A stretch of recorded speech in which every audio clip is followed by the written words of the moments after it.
नमस्कार. आपण बघत आहात IBA5 न्यूज चॅनल. माझा IBA5 न्यूज चॅनल बघणाऱ्यांना मी क्षमा मागतो की 1.5 महिना झाले माझी प्रकृती बरी नसल्यामुळे माझे एकही व्हिडिओ आपल्यापर्यंत पोहोचू शकले नाही. त्याबद्दल मी दिलगिरी व्यक्त करतो. अमित शहाने जो संसदेमध्ये जय भीम जय भीम जय भीम या मुद्द्यावर त्यांनी बोलले, तो व्हिडिओ माझी प्रकृती बरी नव्हती त्यावेळेस तो माझ्यापर्यंत पोहोचला, परंतु मी बोलू शकत नव्हतो, त्यामुळे तो व्हिडिओ मी बनवू शकलो नाही. प्रकृती आता थोडीफार सुधारलेली आहे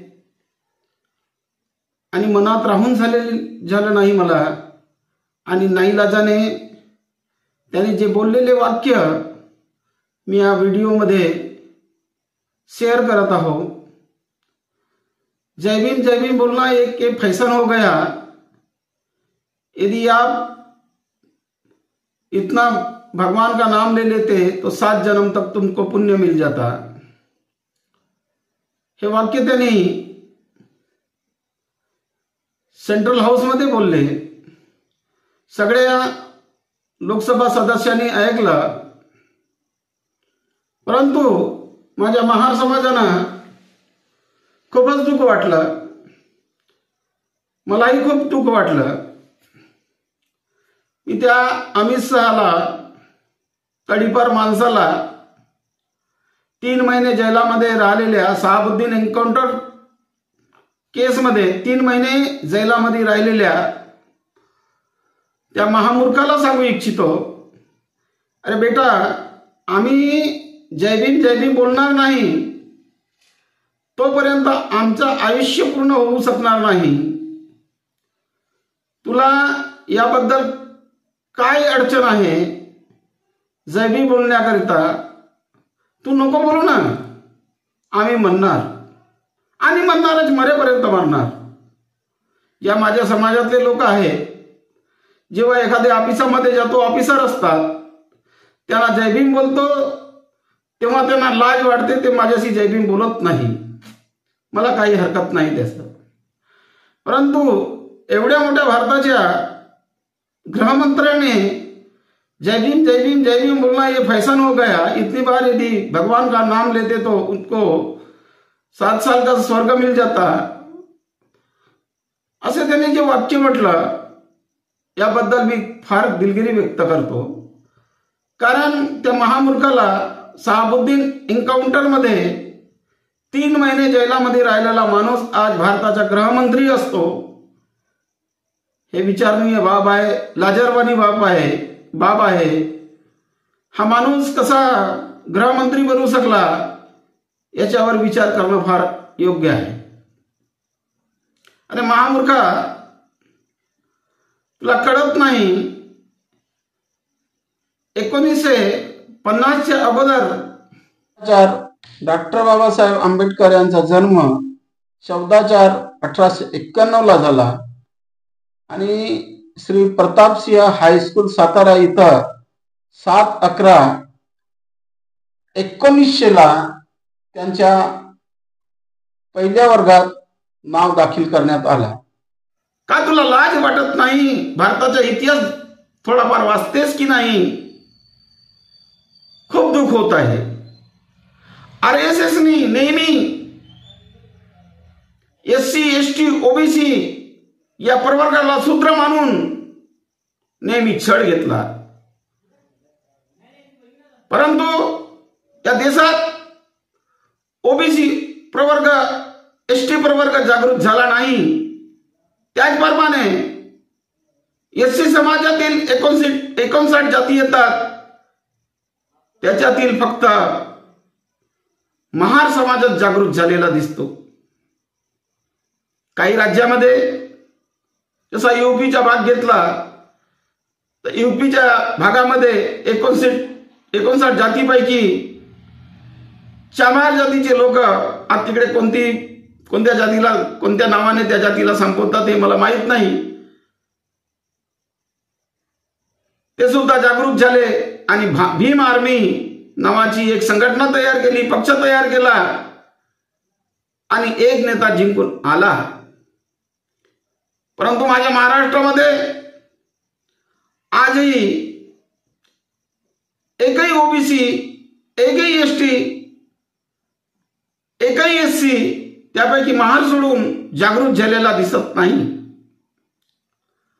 भारताच्या संविधान निर्माण करताना बाबासाहेबाला कोणकोणत्या अडचणी आल्या हे तुला ठाऊक नाही रे दादा.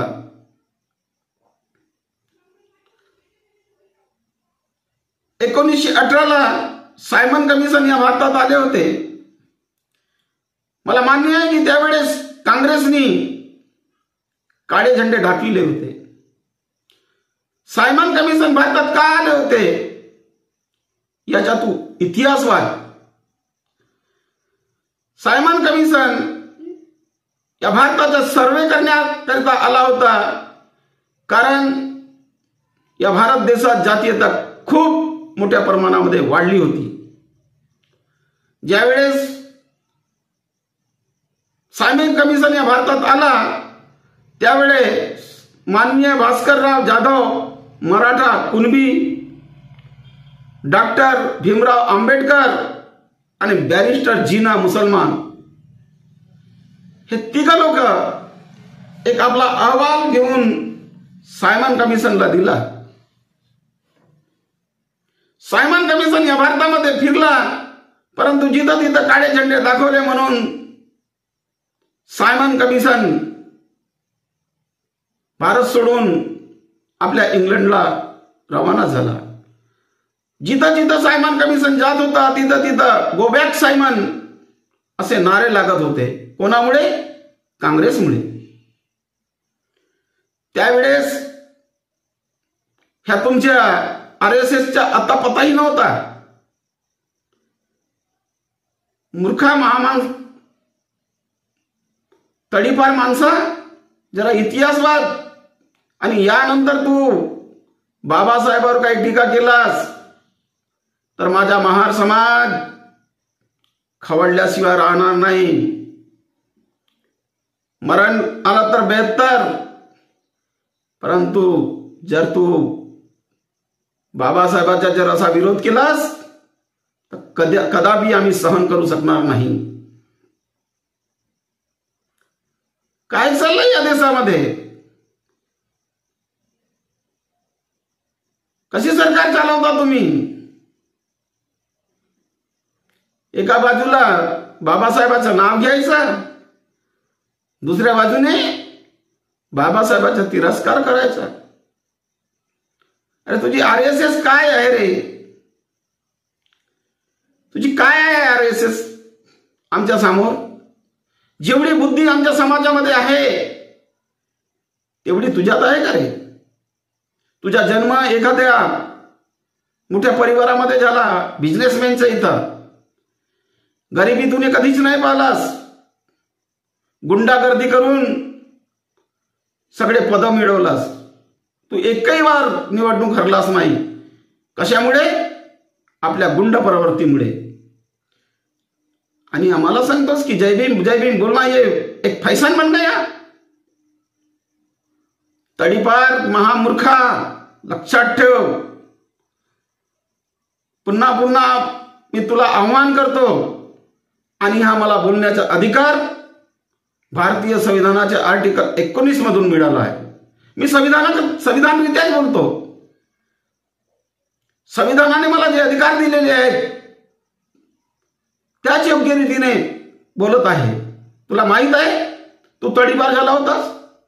तुला माहित आहे ना तू 3 महिने जेलामध्ये होतास? मग तुला तडीपार नाही म्हणायचं तर काय म्हणायचं? तू कसा बोललास माझ्या बाबासाहेबाला जय भीम बोलना हे फैशन हो गया? आम्ही तुमच्या देवांची कशाला पूजा करायचं रे? कोट्या ना कोट्या वर्षी SC ST OBC माणसांना तुमच्या ब्राह्मणांनी आमचा छळ घेतला. आम्हाला नको आहे तुमचा देव, आम्हाला फक्त जय भीम पाहिजे. देवाचं नाव घेतल्यानं आम्हाला स्वर्ग मिळणार नाहीये. आम्हाला ही पृथ्वीच पाहिजे. मूर्खा, माणूस मेल्यावर हा पृथ्वीमध्येच जातो, काही घेऊन नाही जात. सगळी संपत्ती जिथच्या तिथं राहते,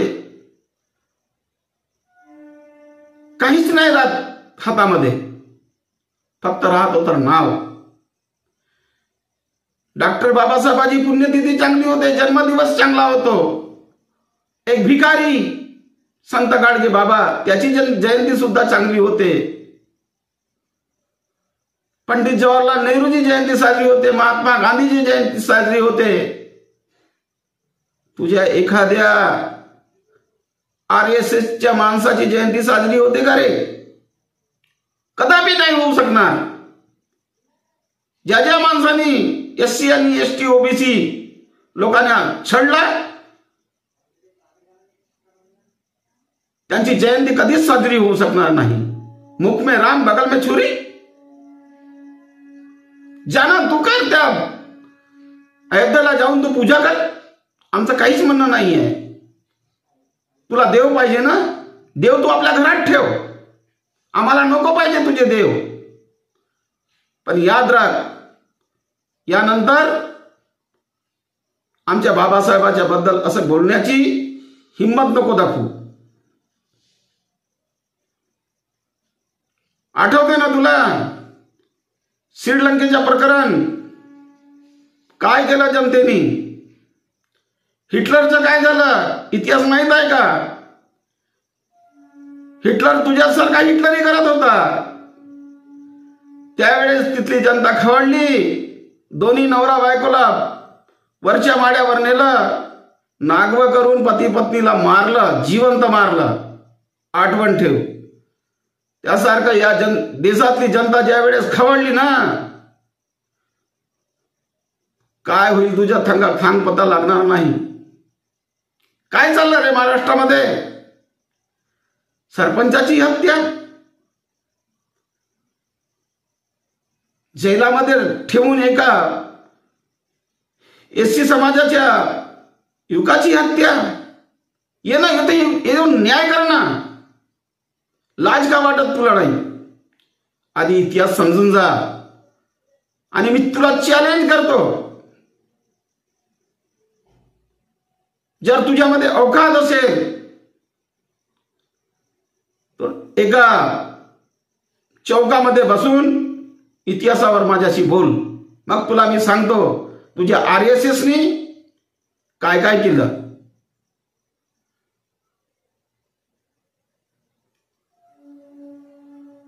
माझे भीमप्रेमी हो,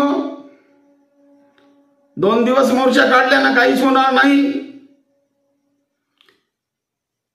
काळ दिवसेंदिवस बनत चाललेला आहे. आता तरी जागृत व्हा. नुसत्या पैशासाठी धन कमवण्यासाठी माझ्या समाजाचे लोक आज RSS मध्ये जाऊन विधानसभा लोकसभेची निवडणुकीकरता भीक मागतात. सत्यानाश हो तुमचा. अरे नको पाहिजे कांदा भाकर खाऊन डॉक्टर बाबासाहेब आंबेडकरांनी आम्हाला काय दिलं? आज सुखानं आम्ही जीवन जगत आहोत, त्याची आठवण नाही करे मेलेल्यानो. भीक मागता त्या RSSला तुम्ही. तुमचा पक्ष नाही आहे. त्या मोदी साहेबांना, त्या अमित शहाला, देवेंद्र फडणवीसला सांगतो, अरे दादानो, तुमचे हात पाय जोडतो, तुमच्या पायात पडून तुमच्या पायाच्या पाणी पिऊन तुमचं स्वागत करीन. आमच्या महार समाजाच्या एखाद्या माणसाला, बाळासाहेब आंबेडकरांना मुख्यमंत्री बनवा ना. म्हणजे एखादा तुम्ही स्टॅम्प पेपर लिहून ठेवले का की मुख्यमंत्री मीच बनीन? आता तुम्ही म्हणाल की तुमचा मुख्यमंत्री आम्ही कधीच नाही बनवलं का? याच्यावर मी बोलतो, देवेंद्र साहेब, तुमच्याबद्दल मला खूप प्रेम आहे. तुम्ही कितीतरी कायदे केले, परंतु तुमचे कायदे आजही इम्प्लिमेंट नाही झाले, कारण तुमचे जे बीजेपीचे सदस्य आहेत, तुम्ही केलेल्या कायद्याकडे लक्ष देत नाही आणि त्या योजना जनतेपर्यंत पोहोचत नाही. फार उत्तम तुम्ही कायदे तयार करता, तुम्ही स्वागत आहात, परंतु तुमचे आमदार शिकले पडले असतात नाही, कायदा त्यांना ठाऊक नसतो, मग कलेक्टरच्या समोर बोलतील काय? कायदाच माहित नाही तर ते बोलतील तरी काय? मग यांना तो कलेक्टर डावी बाजू दाखवणार की उजवी बाजू दाखवणार? अहो, मी आवर्जून सांगतो, कितीतरी तुमचे आमदार असे आहेत त्या विधानसभेमध्ये आपल्या परिसराच्या, आपल्या विधानसभा क्षेत्राच्या ज्या काही समस्या आहेत त्या मांडू शकत नाही, बोलताच नाही येत ना त्यांना. काय बोलतील? केव्हा प्रश्न उचलायचे, केव्हा काय करायचे ठाऊकच नाहीये. फक्त पांढरे कपडे वापरायचे, पॅन्ट घालायचा, मी आमदार काला टाईट करायचा, एवढ्या पुरतेच आहे. खरी गोष्ट आहे की नाही सांगा फडणवीस साहेब, कायदे तुम्ही चांगले करता, मनात तेवढा तुमचा खोट नाही आहे, परंतु एकदा तरी तुम्हाला हात जोडून विनंती करतो की डॉक्टर बाबासाहेब आंबेडकरांच्या खुनातला, रक्त नात्यातला बाळासाहेब आंबेडकर आहे, त्यांना एकदा तरी कुर्सीवर बसवा. अहो, तुम्ही काही स्टॅम्प पेपर लिहून आल्या का? बरोबर आहे, स्टॅम्प पेपर लिहून आल्यास तुम्ही 59 जातीपैकी महार समाजाचा कधी मुख्यमंत्री बनू शकणार नाही, कधी पंतप्रधान बनू शकणार नाही. अहो, एकदा तरी चान्स द्या ना आम्हाला. तुम्हाला विनवण्या करतो, कारण या भारत देशामध्ये SC ST OBC समाज आज विखुरलेला आहे, आणि तो कशामुळे? तुमच्यामुळे. तुम्ही डॉक्टर बाबासाहेब आंबेडकरांच्या पुस्तके वाचता,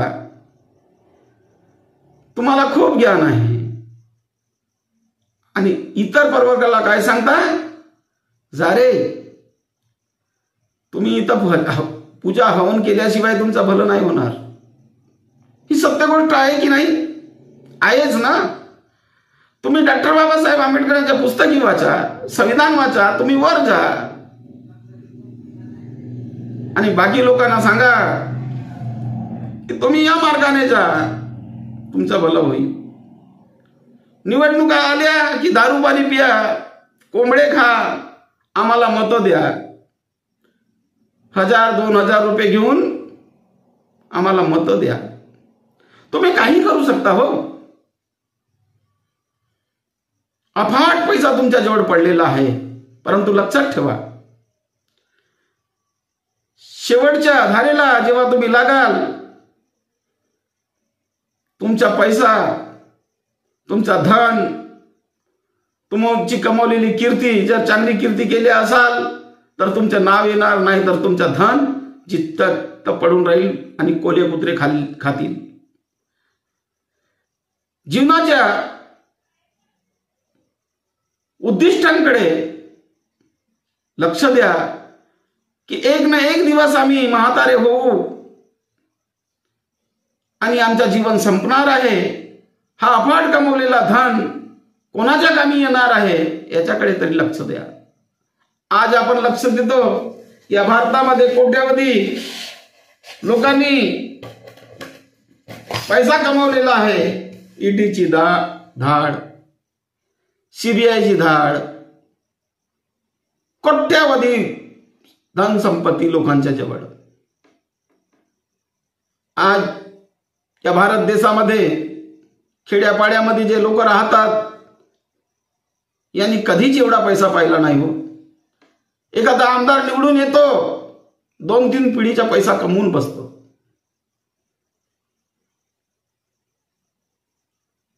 गृहमंत्री अमित शहाजी पुन्हा प्रणाम करतो तुम्हाला. यानंतर पुन्हा बाबासाहेबांच्या बद्दल उलटसुलट बोलायचं नाही, नाहीतर या भारत देशातला जागरूक SC ST OBC समाज जेव्हा रस्त्यावर उतरला तर समजून घ्या कायदेशीर रित्या लढाई आपण लढू आणि त्याचा अंजाम काय होईल कोर्टाद्वारे ते तुम्हाला समजेल. पुन्हा अजून मला म्हणायचं आहे की अमित शहाने ज्या दिवशी संसदेमध्ये आपले विचार मांडले की बार बार जय भीम बोलना हे फैशन हो गया. मला दुःख होत आहे की माझ्या समाजाचे कितीतरी वकील आहेत पूर्ण भारतामध्ये. मला कुठंच एखाद्याने त्याच्यावर एफआयआर करण्याकरिता रीट पिटिशन टाकली असेल असं दिसत नाही. परंतु कालच मला एक टीव्हीवर ऐकायला मिळालं एका न्यूज चॅनलला की चंद्रपूरचे विनोद खोब्रागडे जे आहेत त्याने रीट पिटिशन एफआयआर दर्ज करण्याकरिता मांडली आणि त्यांना परवानगी सुद्धा मिळाली आणि त्यांनी अमित शहावर एफआयआर दर्ज केलेली आहे. मित्रहो, पुन्हा भेटू. माझी प्रकृती बरी नसल्यामुळे 1.5 महिना तुम्हाला भेटू शकलो नाही. दररोज मी तुम्हाला नवीन अपडेट देत राहीन. जय भीम, जय भारत, जय महाराष्ट्र.